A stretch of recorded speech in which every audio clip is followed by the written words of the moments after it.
De Samuel, chapitre 14. Joab, fils de Tseruja, s'aperçut que le cœur du roi était porté pour Absalom. Il envoya chercher à Tekoa une femme habile, et il lui dit: Montre-toi désolé, et revêt des habits de deuil. Ne toins pas d'huile, et sois comme une femme qui depuis longtemps pleure un mort.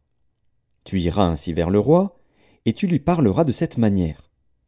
Et Joab lui mit dans la bouche ce qu'elle devait dire. La femme de Tekoa alla parler au roi. Elle tomba la face contre terre et se prosterna, et elle dit: Ô roi, sauve-moi. Le roi lui dit: Qu'as-tu? Elle répondit: Oui, je suis veuve, mon mari est mort. Ta servante avait 2 fils. Ils se sont tous deux querellés dans les champs, et il n'y avait personne pour les séparer. L'un a frappé l'autre, et l'a tué. Et voici, toute la famille s'est levée contre ta servante, en disant: Livre le meurtrier de son frère. Nous voulons le faire mourir, pour la vie de son frère qui l'a tué. Nous voulons détruire même l'héritier. Ils éteindraient ainsi le tison qui me reste, pour ne laisser à mon mari ni nom ni survivant sur la face de la terre. Le roi dit à la femme: Va dans ta maison. Je donnerai des ordres à ton sujet. La femme de Tekoa dit au roi: C'est sur moi, ô roi mon seigneur, et sur la maison de mon père, que le châtiment va tomber. Le roi et son trône n'auront pas à en souffrir. Le roi dit: Si quelqu'un parle contre toi, amène-le-moi, et il ne lui arrivera plus de te toucher. Elle dit: Que le roi se souvienne de l'Éternel, ton Dieu, afin que le vengeur du sang n'augmente pas la ruine, et qu'on ne détruise pas mon fils. Et il dit: L'Éternel est vivant. Il ne tombera pas à terre un cheveu de ton fils. La femme dit: Permets que ta servante dise un mot à mon seigneur le roi. Et il dit: Parle. La femme dit: Pourquoi penses-tu de la sorte à l'égard du peuple de Dieu, puisqu'il résulte des paroles mêmes du roi que le roi est comme coupable en ne rappelant pas celui qui l'a proscrit? Il nous faut certainement mourir, et nous serons comme des eaux répandues à terre et qui ne se rassemblent plus. Dieu n'ôte pas la vie, mais il désire que le fugitif ne reste pas banni de sa présence. Maintenant, si je suis venu dire ces choses au roi mon seigneur, c'est que le peuple m'a effrayé. Et ta servante a dit: Je veux parler au roi. Peut-être le roi fera-t-il ce que dira sa servante.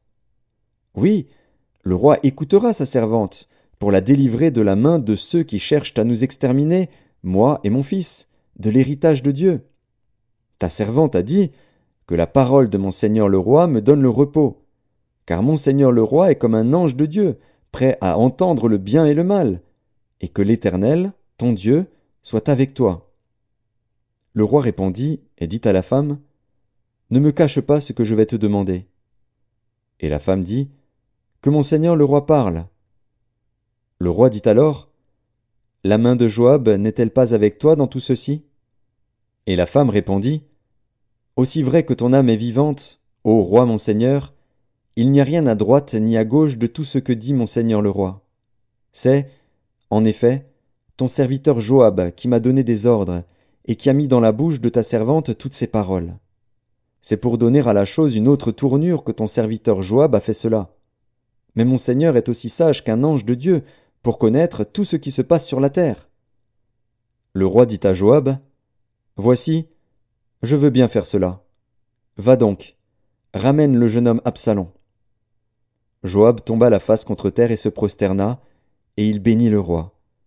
Puis il dit: Ton serviteur connaît aujourd'hui que j'ai trouvé grâce à tes yeux, ô roi mon Seigneur, puisque le roi agit selon la parole de son serviteur.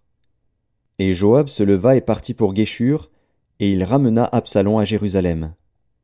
Mais le roi dit: Qu'il se retire dans sa maison, et qu'il ne voie point ma face.